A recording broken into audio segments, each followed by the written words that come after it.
las empresas de Elon Musk, que se basan en un trabajo colaborativo entre grupos de ingenieros que tienen, pues justamente aparte, entre todos tienen lluvia de ideas y salen con nuevos planos o nuevos proyectos y propuestas para solucionar ciertos problemas. Bien, aparte de otras. Bueno, lo que yo encontré fue que una de las empresas que más aplica esto es Wikipedia, que pues básicamente ahí todo el mundo puede meterse a editar los textos y escribir lo que él piense que es correcto, ¿no?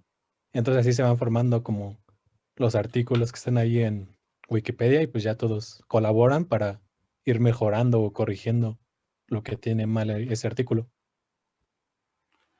Gracias, Miguel Ángel. Sí, efectivamente es el, digamos, el ejemplo icónico esa y Linux, ¿no? Que son desarrollos que los ha hecho la comunidad. Bueno, hasta aquí le dejamos ahorita. Vamos a tomar 10 minutos de descanso. Nos vemos aquí a las 2:04. Vayan, levántense, estiren las piernas, tomen agua, hagan lo que quieran. Y ahorita nos vemos.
Pero más adelante entraremos en detalles sobre lo que pasó en ese búnker. La noche del 1 de mayo, una radio alemana anunció que Hitler había muerto y el 2 de mayo el Ejército Rojo tomó completamente Berlín.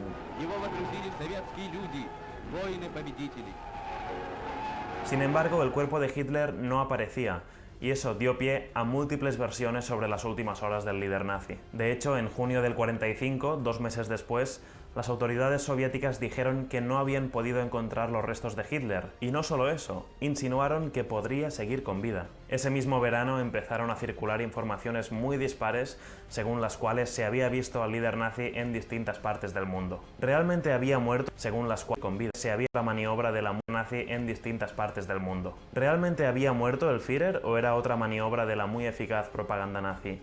¿Y qué pasó el 30 de abril de 1945 dentro de ese búnker?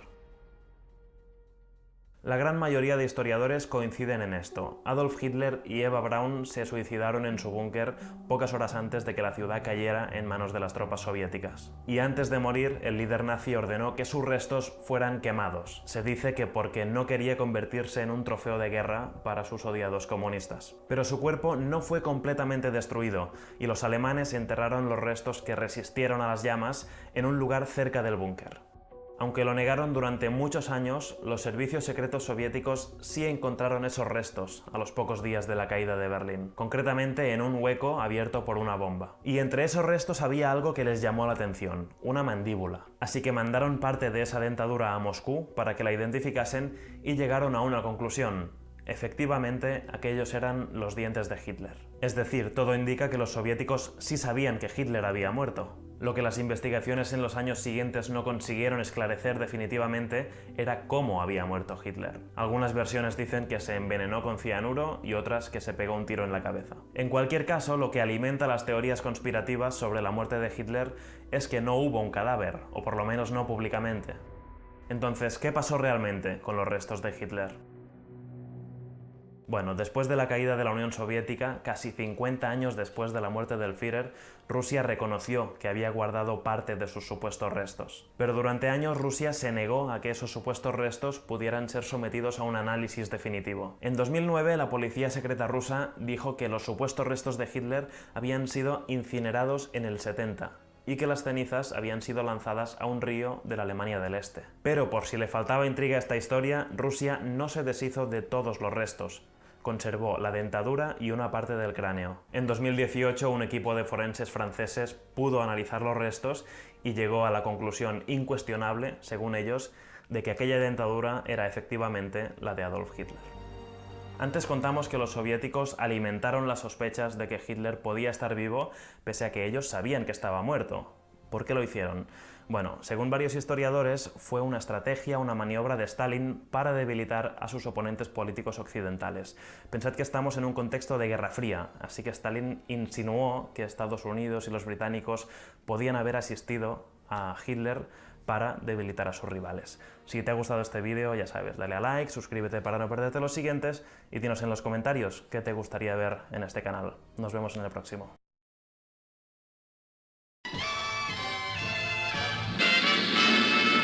Caracas, the swinging city of Venezuela. Unos la llamaban el millonario de América, otros la Venezuela Saudita. Altos y modernos edificios, enormes autopistas, hoteles de primera en un paraíso tropical, el mayor consumidor de whisky del mundo. La crisis actual de Venezuela no solo es dramática porque la gente sufre hiperinflación, escasez y pobreza. También es dramática porque los venezolanos supieron vivir entre riqueza. Éramos ricos y no lo sabíamos. Ese es uno de los dichos que se recuerda de la época. Una época que también dejó el famoso "está barato y dame dos", que revelaba un gran poder adquisitivo que, como veremos, era de alguna manera ficticio. Entonces, ¿cuán rica fue realmente Venezuela? Aunque Venezuela es uno de los principales productores de petróleo del mundo desde los años 30, en la primera mitad del siglo XX la industria estaba en manos de empresas extranjeras y los gobiernos venezolanos se mantuvieron ocupados en toda clase de crisis políticas. Pero desde 1958, cuando cayó el régimen militar de Marcos Pérez Jiménez, Venezuela vivió quizá las 3 mejores décadas de su historia. Entre el 59 y el 83, el desempleo se mantuvo estable alrededor del 10%, se creció un promedio anual de 4.3% y los precios no subieron como en otros países latinoamericanos azotados por la inflación. Los precios no subieron como en otros países latinoamericanos azotados por la inflación.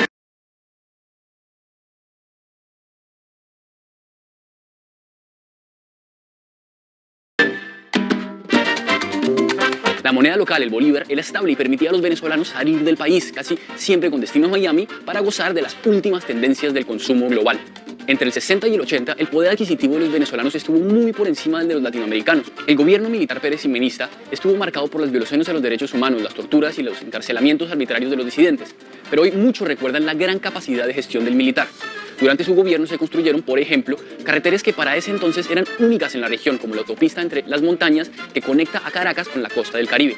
También se construyeron estas torres, en su momento las más altas de América Latina, o este edificio, una joya arquitectónica mundial, o incluso este peculiar hotel en la punta de la montaña del Ávila. Los gobiernos democráticos heredaron esa infraestructura y lograron prolongar una inédita estabilidad política y económica y de buenas relaciones entre el poder civil y militar, que siempre había estado en disputa. En estos años Venezuela estuvo más cerca que nunca de resolver su problema más profundo, depender de los precios internacionales del petróleo. Fue ahí cuando construyeron esta siderúrgica y esta hidroeléctrica, dos obras de primera categoría mundial.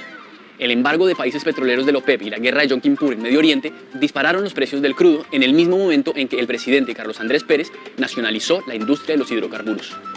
Pérez, también conocido como CAP, fue el remate de 3 gobiernos exitosos y logró combinar las buenas relaciones con las industrias de Estados Unidos con el aumento de subsidios a la cesta básica, la masificación de la educación y la creación del famoso Plan Mariscal Ayacucho, con el cual buscaban crear los llamados cerebros del futuro japonés.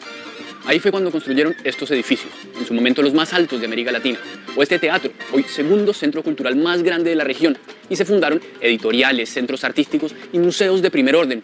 Pero en el fondo Venezuela nunca supo resolver sus grandes problemas. Un buen ejemplo es la educación, que intentó ser masificada y contó con 2 de las mejores universidades de la región, pero nunca dejó de ser excluyente. Apenas la economía entró en crisis en el 83, la pobreza se disparó y se evidenciaron los grandes problemas de siempre, en especial la corrupción. Los petrodólares, la estabilidad política y el lujo quedaron en el recuerdo y con eso aumentó el descontento. La situación se hizo cada vez peor, hasta que en 1998 la mayoría de los venezolanos, hastiados de los partidos tradicionales, eligieron a un militar que prometía cambio, el teniente coronel Hugo Chávez. Durante su gobierno pasó algo similar. El país creció mientras hubo bonanza petrolera, que en este caso fue la mayor de la historia, pero la fiesta solo duró hasta que cayeron los precios del crudo. Y ni una nueva lluvia de dólares ni el político más popular de la historia lograron que esta vez la cosa fuera diferente. Obviamente Venezuela no era perfecta antes de Chávez, ni la crisis empezó con Chávez. Es mucho más complejo que eso y más complejo que este video. Así que les propongo que se suscriban a nuestro canal de YouTube para que lo comentemos acá abajo, porque además no es el primer video que hacemos intentando explicar la crisis venezolana y probablemente no sea el último. La historia comienza en un mundo en el que un pequeño porcentaje de personas nacen con poderes sobrenaturales, que son mejor conocidos como dotados, y que a diferencia del universo de Marvel o DC, no son para nada considerados superhéroes. Le quitas lo divertido a la vida. Más bien son solo personas diferentes que suelen trabajar como técnicos, ayudantes o cualquier cosita que salga por ahí. Algo así como este sujeto. Bienvenidos de nuevo.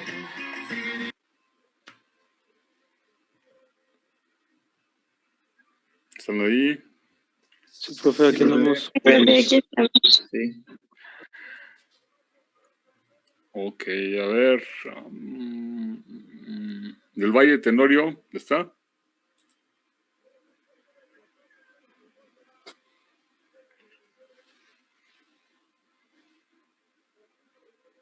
¿No? Y Fernández López. ¿Tampoco?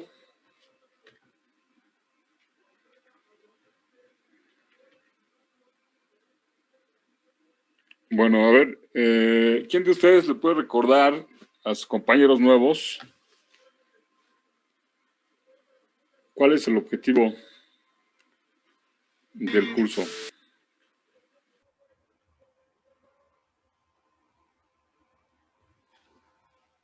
Poco a poco dejaron de contratarlos porque sus poderes fueron reemplazados por las máquinas y la automatización, además de que las personas comunes y corrientes comenzaron a desconfiar de ellos. Para conseguir un empleo, deben estar registrados como dotados y aparte pagar un permiso especial, cosa que obviamente la mayoría no puede hacer al no tener dinero por no conseguir trabajo. Así que surgió una nueva droga súper adictiva llamada Psych, cuyo elemento principal es el líquido cerebroespinal de los dotados y por la cual las personas pagan muchísimo en sus aspectos micro y macroeconómicos y adquirirá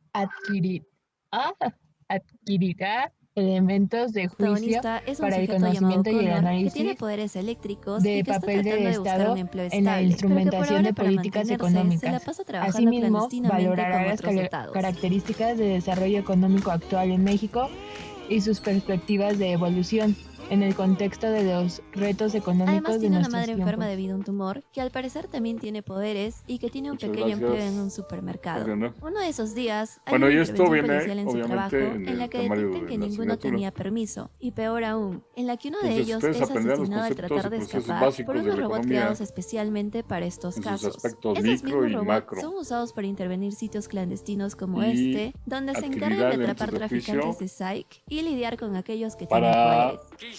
tener elementos de análisis que les permitan decir si el Como Estado está instrumentando buenas o malas políticas económicas. En estos momentos, ustedes ya tienen un criterio acerca del Estado. Y también tienen un criterio, si están informados o si les interesa, de la situación económica y tienen opinión buena o mala del Estado con respecto a las acciones que está tomando o está dejando de tomar. ¿Alguno de ustedes quiere expresar lo que piensa acerca de las políticas económicas que está realizando el Estado?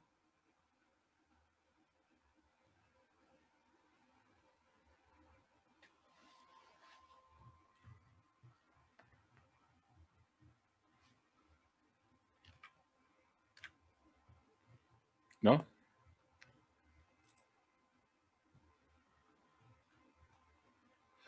Bueno, entonces no tienen tantos elementos, me imagino.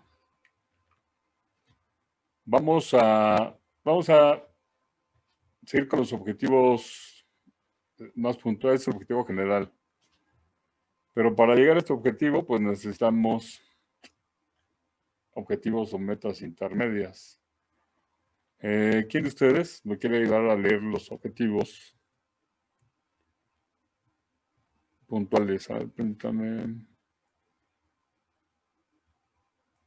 Ok. Entonces, ¿quién me quiere ayudar a leer?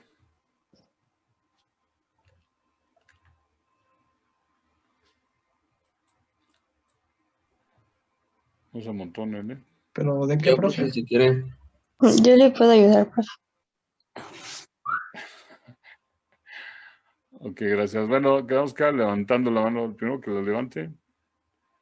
Eso mero. Sus amigos fueron despedidos y él Ok, necesita Kevin, urgentemente dinero para la permítame. quimio de su mamá. Acepta ¿Va a uno de esos compartir la trabajos pantalla? peligrosos con unos sujetos que se dedican al tráfico de esa droga. Ellos lo llevan a una planta donde lo hacen desactivar unas puertas que tenían energía eléctrica y donde vamos conociendo a los integrantes de ese Y grupo. Kevin, Con esta lo chica que de nombre es- Maddie que genera calor y derrite cosas. Dice, Otro chico el alumno llamado conocerá Freddy los que tiene el principios poder de la básicos de la superfuerza, economía para y este poder último entender la llamado relación Garrett de que esta cuenta con con el otras poder de ciencias la y su propio método. telequinesis. Al terminar de robar Asimismo, será capaz de diferenciar la macroeconomía de la microeconomía.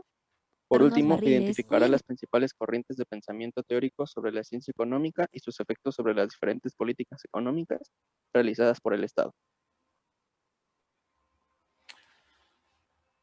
Ok, entonces vámonos por partes, ¿no? Principios básicos de la economía. Bueno, vamos a estudiar una serie de conceptos, o ustedes van a descubrir una serie de conceptos básicos que de hecho utilizan, pero cuando ya estamos hablando de una ciencia, todos debemos de utilizar esos conceptos y para todos deben significar lo mismo.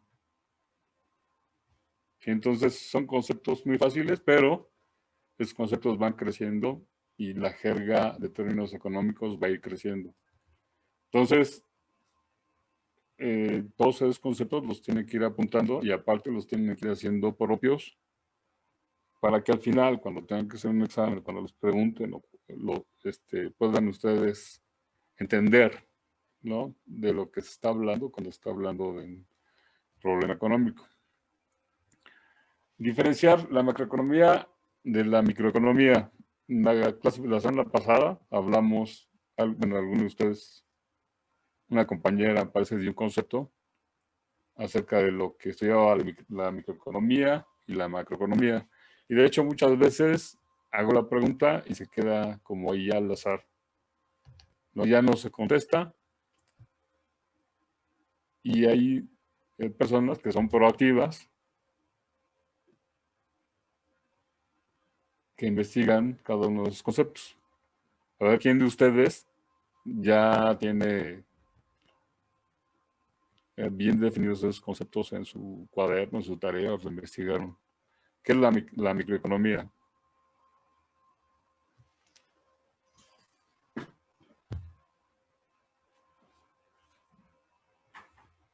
Yo tengo que la microeconomía es la rama de la economía que se ocupa de la conducta de entidades individuales como los mercados, empresas y hogares. y lo saqué del Samuelson. Samuelson. Entonces, ¿la puedes decir otra vez, por favor? Es la rama de la economía que se ocupa de la conducta de entidades individuales, como los mercados, las empresas y los hogares. Entidades individuales. Mercados. ¿Qué más? Empresas y hogares. Empresas y hogares. Esa es la definición que encontró su compañero del Samuelson. ¿Alguna otra definición que ha encontrado? ¿Alguien más?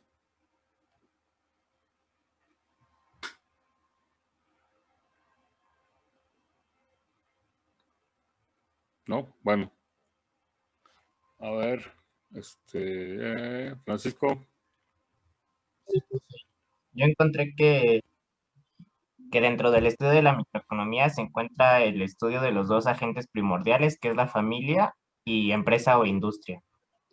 Bueno, la familia es considerada como la unidad básica del sistema económico porque toma las decisiones para la asignación de recursos, como el nivel de ingresos y la fuerza de trabajo.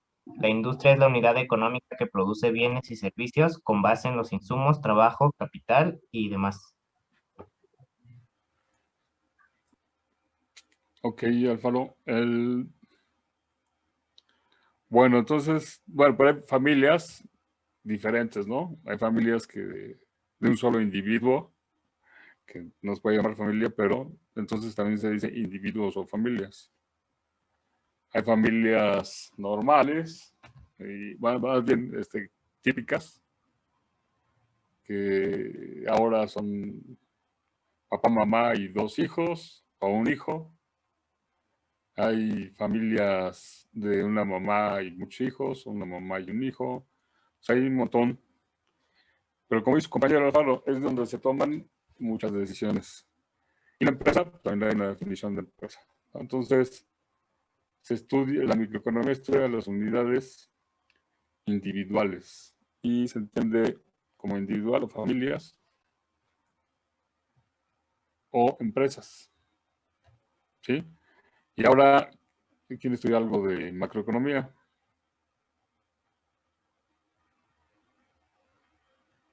¿Qué es la macroeconomía?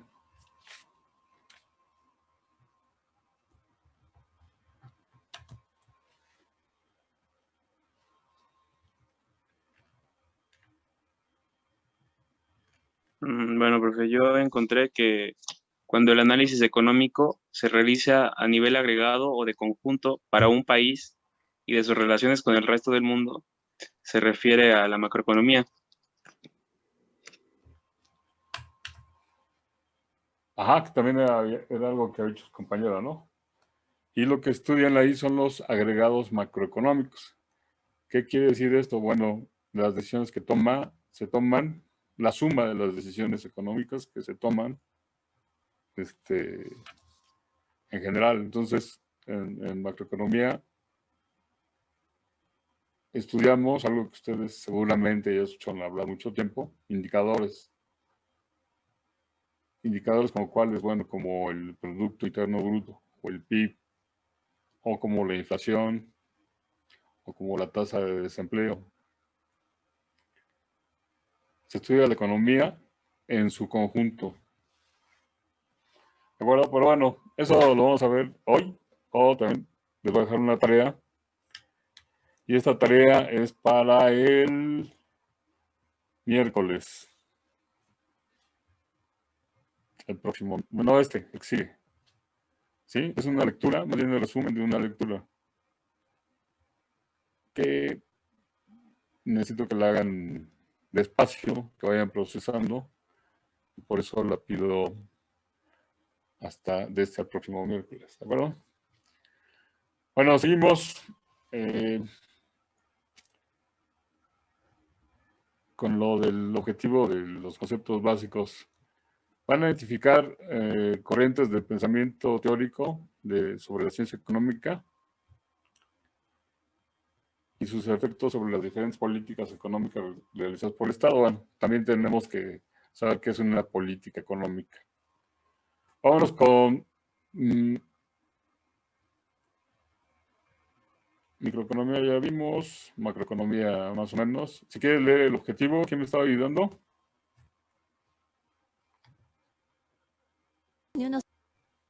Yo, profesor. Dice, Ok, Galván. el alumno comprenderá la importancia de la macroeconomía y sus conceptos fundamentales en el contexto de la economía nacional y su relación con la economía internacional.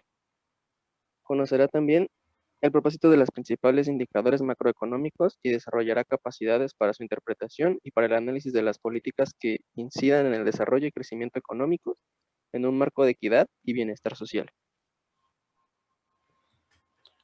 Bueno, es lo que les comentaba, ¿no? Vamos a estudiar qué son esos indicadores y para qué creen que estudiamos los indicadores macroeconómicos.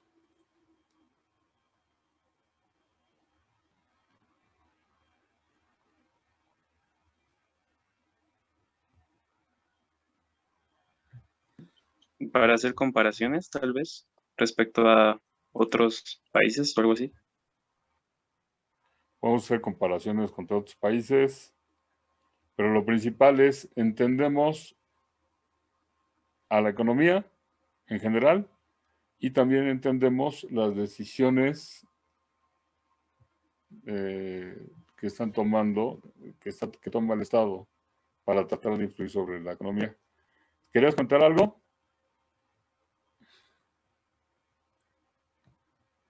¿No? ¿Nadie? Yo quería agregar que justo eso último que dijo de las decisiones del Estado es para relacionarlas justo con nuestras carreras, porque ya estando nosotros en la industria, bueno, dependiendo las industrias de cada uno de nosotros, depende más o menos o directa o indirectamente con los sucesos que estén pasando en la economía del país. Así es, Juliana. Sí, hay industrias y sobre todo que afectan sus carreras, ¿no? Porque sus carreras están relacionadas directamente con las industrias. Y hay políticas que afectan en mayor o menor grado. A veces para bien y a veces para mal, ¿no? Entonces, para bien o para mal, quiere decir para que ustedes tengan empleo o no tengan empleo, ¿no? Porque, como vamos a ver, todo es relativo. O sea, para algunas personas hay decisiones que les convendrán un montón. Por ejemplo, y las circunstancias también, ¿no? Por ejemplo, ahorita nosotros estamos en una crisis sanitaria que se tradujo a una crisis económica, pero dentro de la cual hay muchas personas que están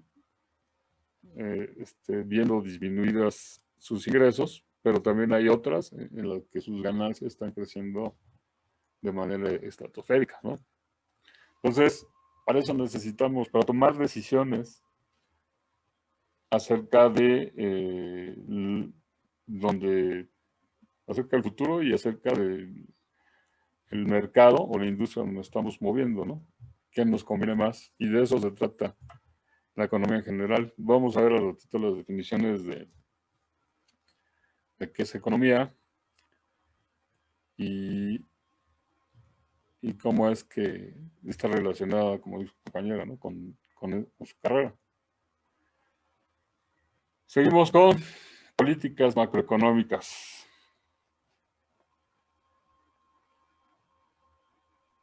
El objetivo es, el alumno entenderá las políticas fiscal y financiera que sirven para enfrentar los principales problemas económicos del país, el papel del Estado en la economía y su influencia en el mercado.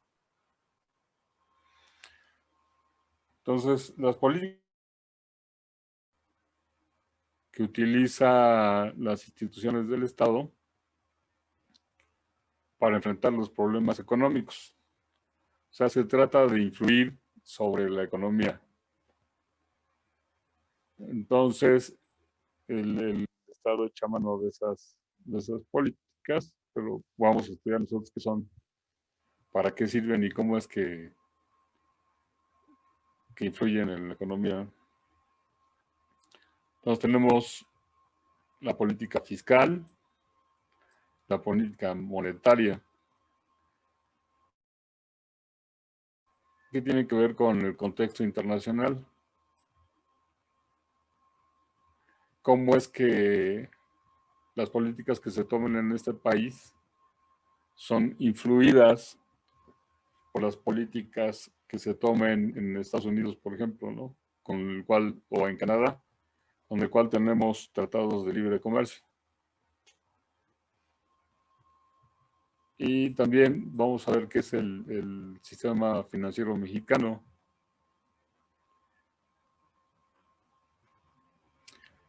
Vámonos al último tema que veremos en el curso. Kevin, por favor. El alumno analizará las diferencias entre los conceptos de desarrollo y globalización, desarrollo y subdesarrollo, crecimiento y desarrollo económico. Asimismo, conocerá los principales aspectos de la reforma económica, consensos, así como la relación entre las reformas y las crisis financieras. Todo ello para dimensionar los retos económicos de nuestro tiempo y las reales condiciones de desarrollo de México y sus perspectivas de evolución. Y entonces vamos a ver una serie de conceptos como es qué es el desarrollo, qué es la globalización, qué es la globalización financiera, qué es el subdesarrollo.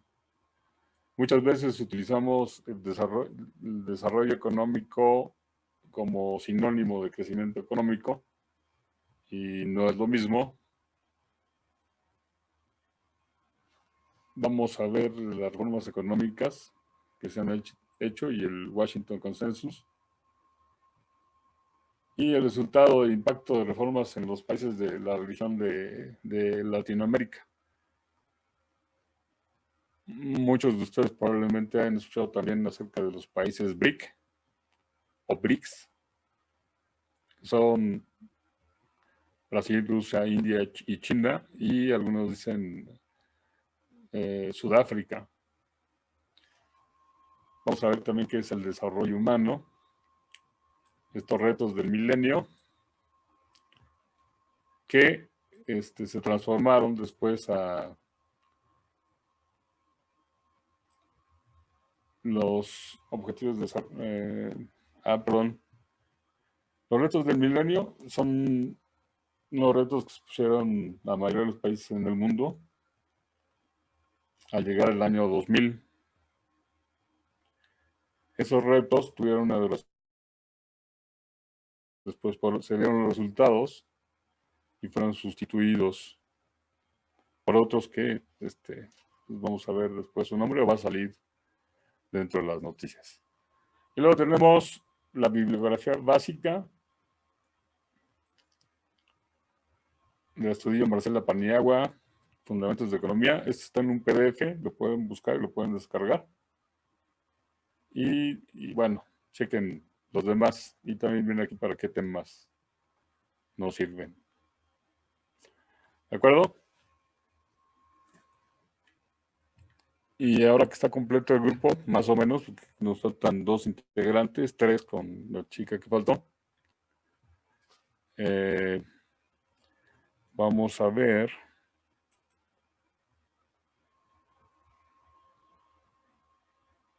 No se pasa así. Permítame.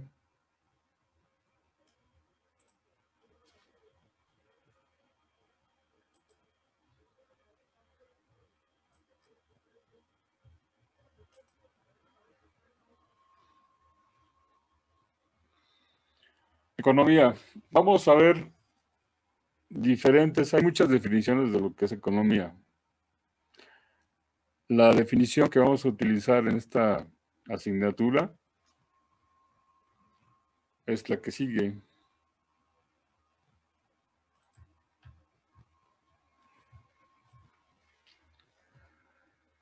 Es el estudio de la forma en que las sociedades deciden qué van a producir, cómo y para quién, con los recursos escasos y limitados.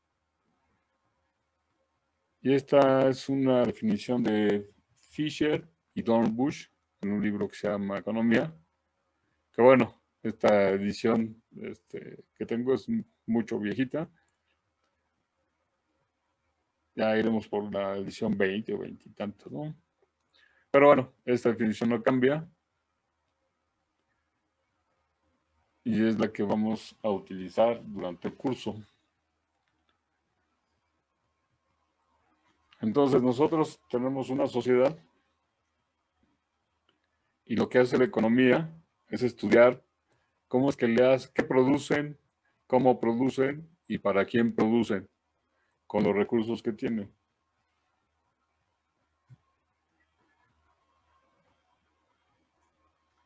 Obviamente, qué, cómo y para quién, pues cambia si estudiamos diferentes países. Si estudiamos, por ejemplo, Alemania, vemos qué produce, cómo lo produce y para quién. Y luego vemos El Salvador, qué produce, cómo lo produce y para quién. Pues hay como que mucha diferencia. Mientras un país produce bienes de capital, que es decir, bienes de capital son máquinas, el otro país produce pues, apenas lo necesario para comer, ¿no? Y también los sistemas políticos, económicos son muy diferentes. Entonces, lo que hace la economía es estudiar dentro de alguna sociedad, contestarse esas preguntas, básicamente. ¿De acuerdo? Sí, profe. Ahora, bueno, la ventaja que tienen ustedes ahorita es del copy-paste, porque ya lo tengan todos en su cuaderno. Así es. Sí, profe. Espero que sí. Bueno, vamos con la primera clasificación. Tenemos economía positiva y economía normativa. ¿Qué quiere decir eso? Aquí, ¿qué es lo que quiere decir positiva? Bueno, primero, la economía es una ciencia social. Y las ciencias sociales, a diferencia de las ciencias naturales o de las ciencias puras, no tienen una manera de utilizar el método científico para comprobar sus leyes. Sin embargo, a través del tiempo, la economía ha visto una manera para ir definiendo sus leyes.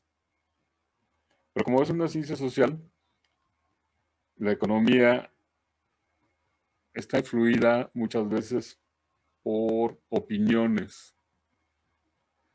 Entonces, la economía positiva es la que se parece más a las ciencias naturales.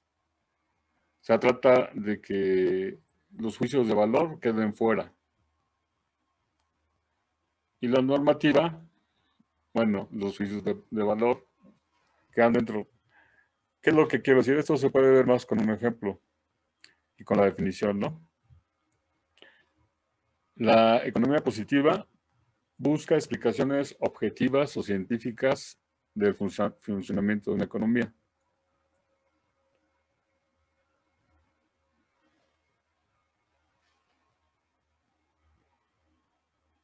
Busca cuestiones de causa-efecto, como en las ciencias naturales, ¿no? Las ciencias naturales, si ustedes, como Galileo Galilei, dejan caer desde la torre de Pisa un tabique, este va a caer a cierta aceleración, etcétera, etcétera, ¿no? Entonces, de ese tipo de leyes es lo que busca la economía positiva. Y como ejemplos tenemos estos. Si el gobierno grava un bien, subirá de precio. A ver, ¿qué es que el gobierno grave un bien? Que cobre impuestos sobre dicho producto, sobre la comercialización de dicho producto. Exacto. Que le ponga impuestos. O sea, es un hecho de que si si el gobierno graba el bien, pues va a subir de precio. Y el ejemplo clásico y el que vimos el año pasado fue el de Netflix, por ejemplo, ¿no? O sea, Netflix no pagaba impuestos acá en México y el gobierno lo metió a que pagar impuestos y el precio de Netflix subió. Es una explicación objetiva y científica y a lo mejor hasta burda, ¿no? Pero es para que se entienda.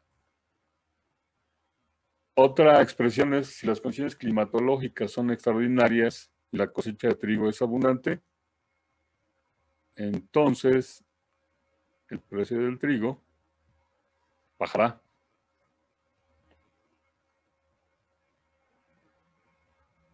Y eso también es un hecho.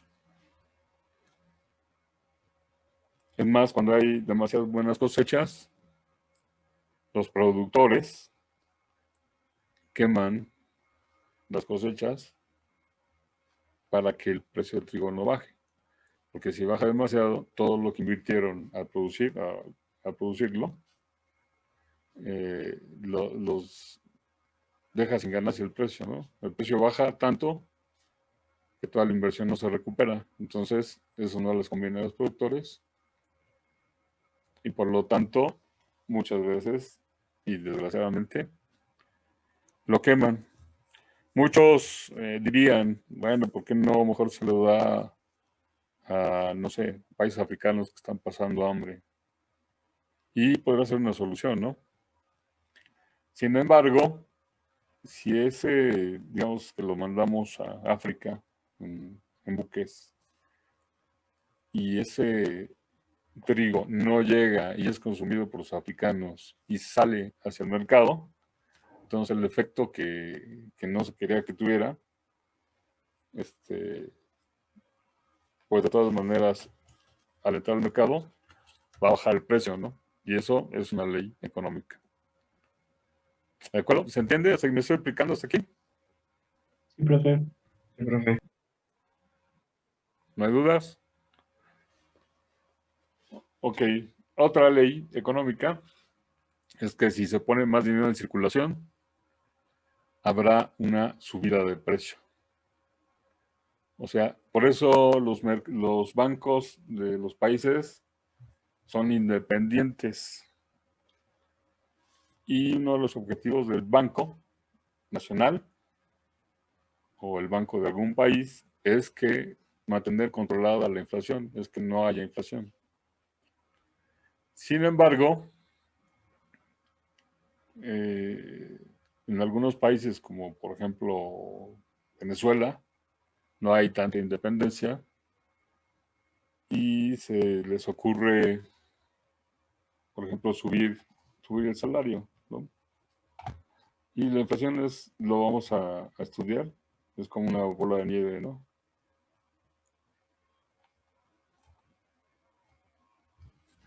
Y esa bola de nieve pues es de manera ascendente. Los bancos centrales buscan que no haya inflación, por lo tanto, regularmente no se pone más dinero en circulación, porque si lo pusieran, habría una subida en precios, una subida generalizada de precios, y eso se llama inflación. Y eso es una ley.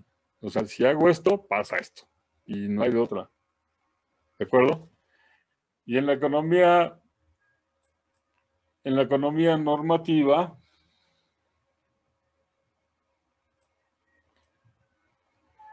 se ofrecen descripciones para la acción basadas en juicios de valor personales y se ocupa del debería ser. Bueno, este tipo de economía no lo vamos a estudiar nosotros porque en este tipo de economía pues nunca se llega a los mismos resultados ni a un acuerdo, ¿no? Porque al meter juicios de valor, pues cada uno de nosotros tenemos juicios de valor y para lo que algunos está bien, para otros está mal. Y algunas expresiones de la economía normativa son las siguientes. El gobierno no debería gravar las medicinas porque deteriora el nivel de vida de los pobres.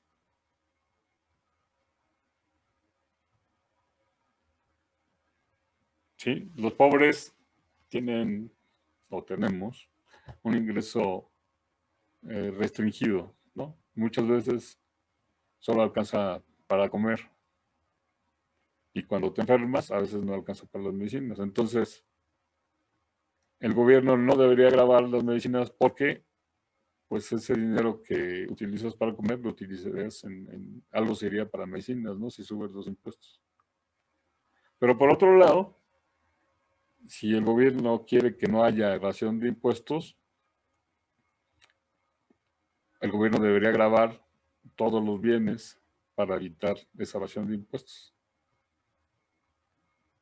¿De acuerdo? Si el gobierno quisiera recaudar, bueno, pues que todos paguen en alimentos, en medicinas y en todo.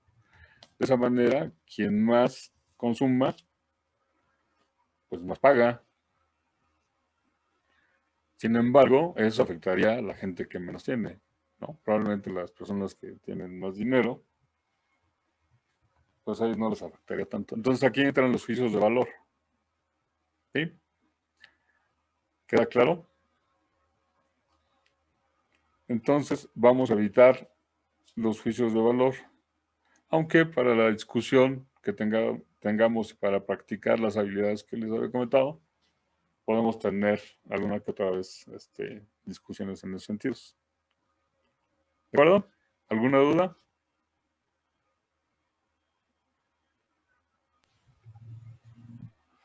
Sí, profe. ¿Me copian? Sí, profe, todo bien. Vamos entonces. Ahora, tenemos una segunda clasificación. Y esta clasificación, en esta clasificación tenemos 3 tipos de economías. Una economía autoritaria, una economía libre de mercado y una economía mixta. ¿A qué les suena cada una de ellas? ¿Qué será una economía autoritaria?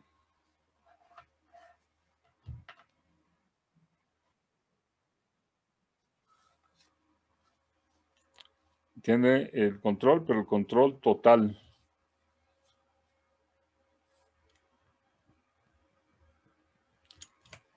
Ahora vamos a verlo. El Estado toma todas las decisiones relacionadas con la producción y el consumo. Si él decide, el Estado decide qué es lo que se produce, cómo y para quién. O sea, las preguntas que vimos en la definición de economía, estas las contesta el Estado, ¿no? Y, a ver, ¿ustedes conocen algún país donde se dé una economía autoritaria? Corea del Norte, podría ser. Venezuela, ¿no? China. Corea del Norte, Venezuela. Bueno, el típico ya que nos queda es Corea del Norte. Venezuela ahí tiene una mezcla que no sabemos así qué es, pero es bastante, para algunos buena, para otros mala, pero eso son elementos de juicio. Entonces, todas las decisiones no las toma cada individuo, sino las toma el Estado. Ahora, no hay economías totalmente, igual que no hay sistemas totalmente cerrados o totalmente abiertos. A ver, ¿quién nos da una definición del sistema? ¿Qué es un sistema?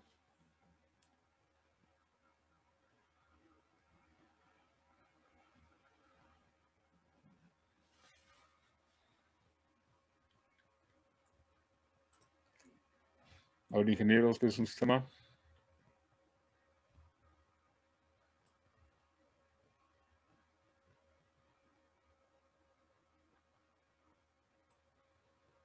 ¿Nadie? Podría ser Google. un conjunto de elementos que se relacionan entre sí y fungen una función en común como una unidad completa. Ok. Osorio Pineda, ¿esa definición de dónde la obtienes? Es de lo que me acuerdo más o menos de que me dieron de sistema en la introducción a mi carrera justamente. De Ok, sistemas de acuerdo. biomédicos.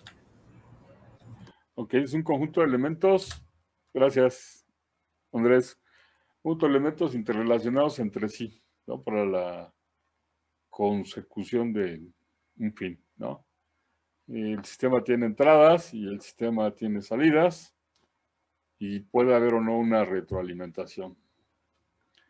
Sí, pero lo importante es que de esto es que el enfoque es sistémico y los elementos están interrelacionados entre sí. ¿De acuerdo?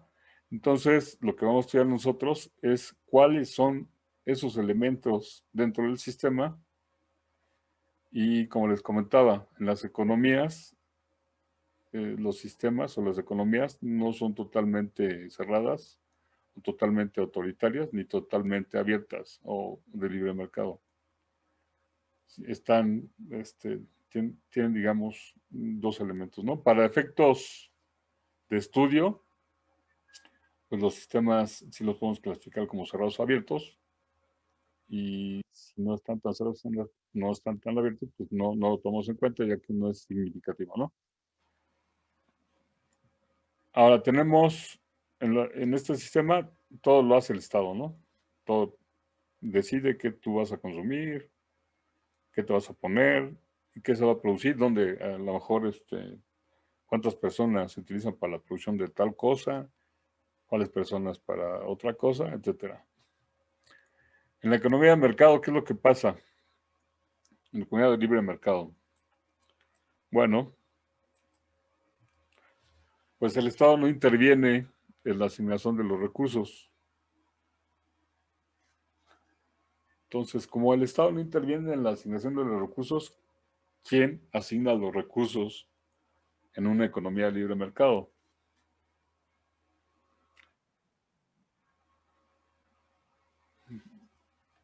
Basan la oferta y la demanda. ¿Y la oferta y la demanda qué es?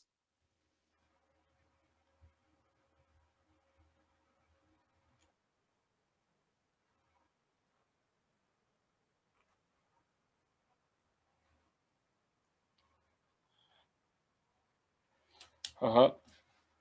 Pero en general la oferta y la demanda forman parte de un mercado.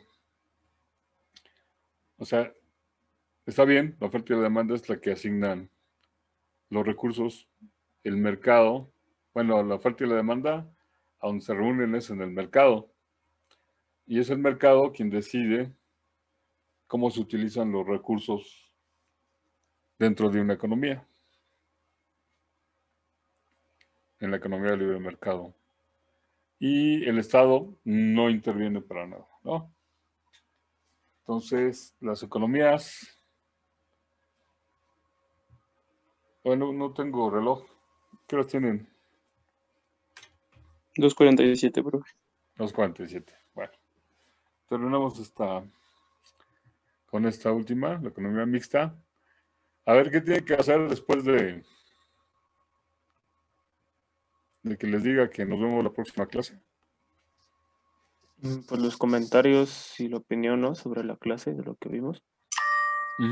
¿Qué es lo que no sabía o que no me acordaba de lo que vimos y las definiciones que vimos? Y no solo de economía, sino de todo en general, ¿no? Entonces vamos con la economía mixta. Tanto el Estado como el sector privado, empresas y consumidores, desempeñan un importante papel en la manera en que se decide el qué, el cómo y el para quién del conjunto de la sociedad. Entonces, esta decisión dentro del país, dentro de la economía, recae tanto en el mercado como en el Estado. Y lo que nosotros vamos a estudiar es tanto el mercado como la intervención del Estado en la economía. la intervención del sector privado y el sector estatal. Eso es lo que vamos a aprender en este curso. ¿De acuerdo? De acuerdo, profe. Entonces, bueno, les dejo este tiempo para que lo apunten en su diario. Les dejo la tarea en el Classroom. Es un documento y van a tener que hacer el resumen. Les pongo la fecha y les pongo las características, ¿no?, de su tarea. Y pues sigan disfrutando de su lunes y nos vemos la próxima clase. Profe, perdón, tengo 2 dudas. ¿Este ver. documento lo va a subir? O bueno, esta presentación. Esta presentación, bueno, lo que pasa es que esta presentación está en un formato de My Manager bien viejito. Entonces la podría subir, pero no sé si ustedes la puedan ver. Por eso les estaba planteando que si podían hacer el copy-paste.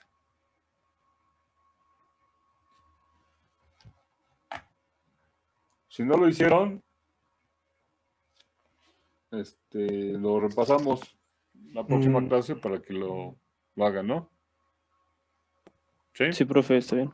O es más, ¿puedes subir para la el próxima libro? clase.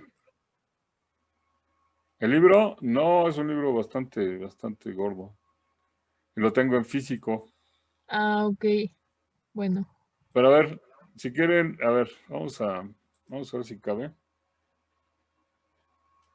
Y lo desplegamos todo, ¿no? No cabe. A ver, vamos a cerrar. La normativa la cerramos y ahí se ve más o menos todo, ¿no? ¿Sí? ¿Ya la tienen? Sí, profe. Sí. Listo, profe. Bueno. Profe, y Ok, la otra pues duda entonces... La otra duda era si añadimos las tareas a nuestro diario o esas no importan si no están. No, esas no importan. No, miren, lo que a nosotros nos piden son evidencias. Recuerden que estamos en un proceso de certificación. Entonces, sus tareas y los documentos que entregamos como probatorios deben de tener ciertas características. Entonces, las tareas, les voy a entregar algunas de sus tareas como evidencia. Esas ya van a estar. Y si las meten en su cuaderno, bueno, va a estar muy gordo su cuaderno, ¿no? Digo, va a estar muy largo, muy pesado. ¿De acuerdo? Entonces, las tareas no, pero lo que sí pueden poner en su diario es qué es lo que aprendieron. O sea, a manera de qué es lo que con lo que se quedan de la tarea lo más significativo. ¿Sí? Ah, ok. Muchas gracias. Dale. Ok, pues ahora sí, cuídense mucho. Ya tiene nada más 8 minutos. No sé si tengan clase, pero bueno. Nos vemos la próxima. Cuídense mucho y salud y para ustedes y sus familiares. Ok, profe. Nos vemos. Gracias, profe. Hasta luego. Cuídense. Profesor, hasta luego. Hasta luego.